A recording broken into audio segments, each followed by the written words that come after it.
The Raven by Edgar Allan Poe.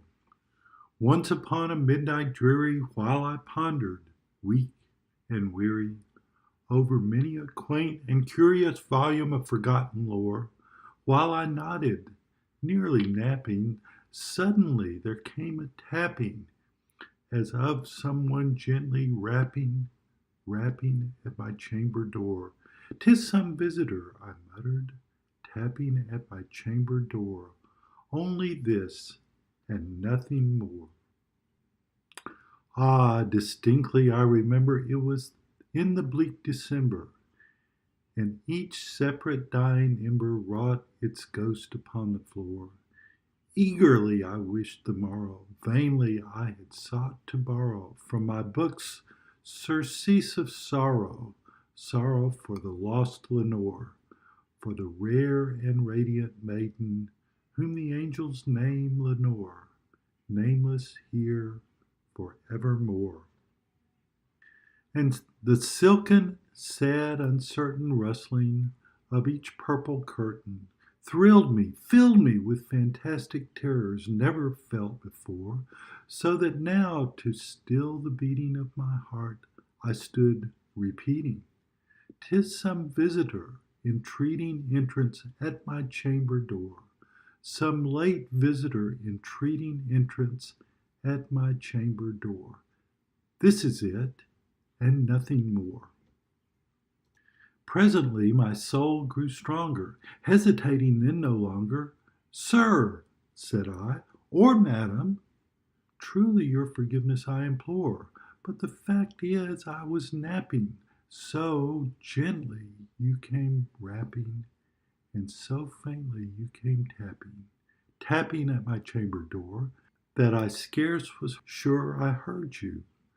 Here I opened wide the door, darkness there, and nothing more.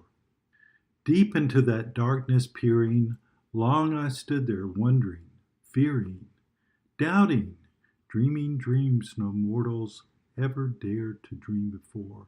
But the silence was unbroken, and the stillness gave no token. And the only word there spoken was the whispered word, Lenore. This I whispered, and an echo murmured back the word, Lenore. Merely this, and nothing more.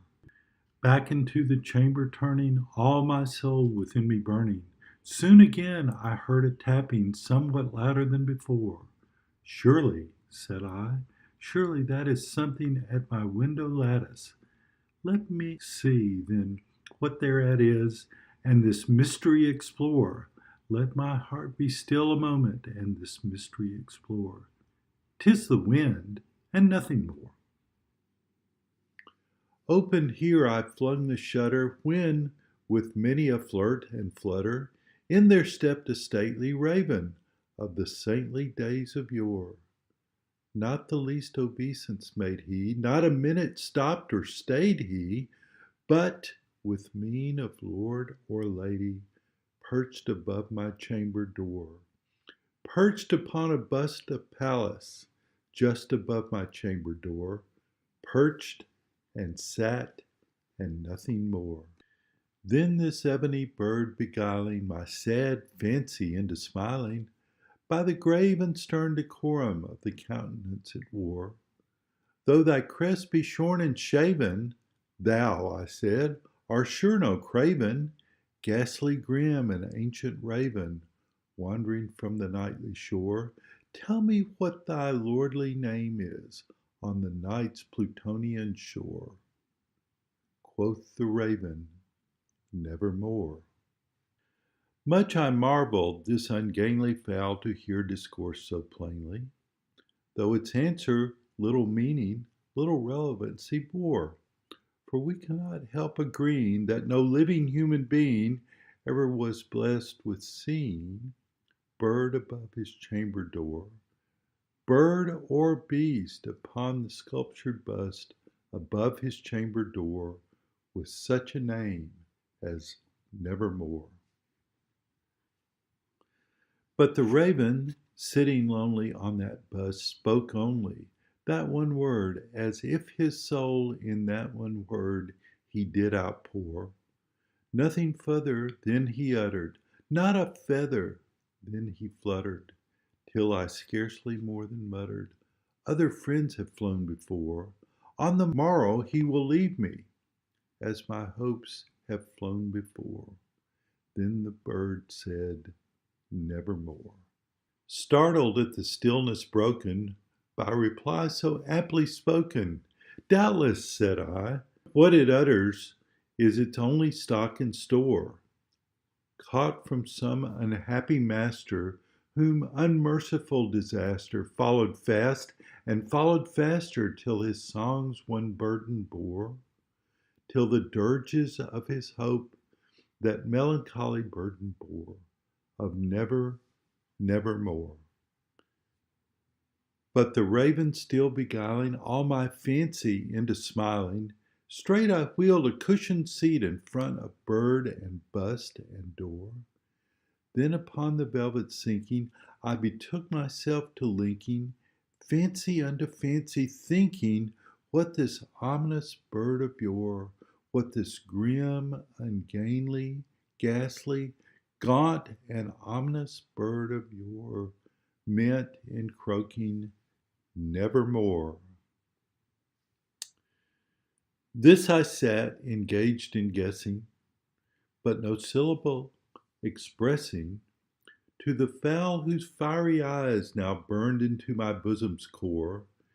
This and more I sat divining, with my head at ease reclining on the cushion's velvet lining that the lamplight gloated o'er, but whose velvet violet lining with the lamplight gloating o'er she shall press, ah, nevermore.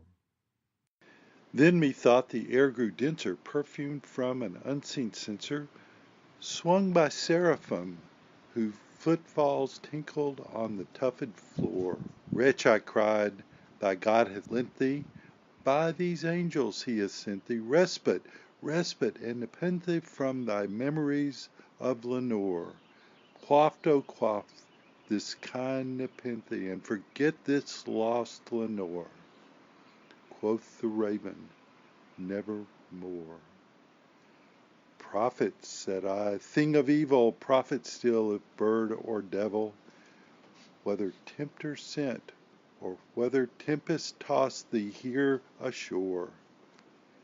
Desolate ye all undaunted, on this desert land enchanted, on this home by horror haunted, tell me truly, I implore, is there balm in Gilead? Tell me, I implore. Quoth the raven, nevermore. Prophet, said I, thing of evil, prophet still, if bird or devil, by the heaven that bends above us, by that God we both adore, tell this soul with sorrow laden, if, within the distant Aidenn, it shall clasp a sainted maiden, whom the angels name Lenore, clasp a rare and radiant maiden, whom the angels name Lenore. Quoth the raven, nevermore. Be that word our sign of parting, bird or fiend, I shrieked, unstarting, get thee back into the tempest and the night's Plutonian shore. Leave no black plume as a token of that lie thy soul has spoken. Leave my loneliness unbroken. Quit the bust above my door. Take thy beat from out my heart, and take thy form from off my door. Quoth the raven, nevermore. And the raven, never flitting, still is sitting on the pallid bust of Pallas, just above my chamber door, and his eyes have all the seeming of a demon's that is dreaming, and the lamplight o'er him streaming throws his shadow on the floor, and my soul from out that shadow that lies floating on the floor shall be lifted nevermore.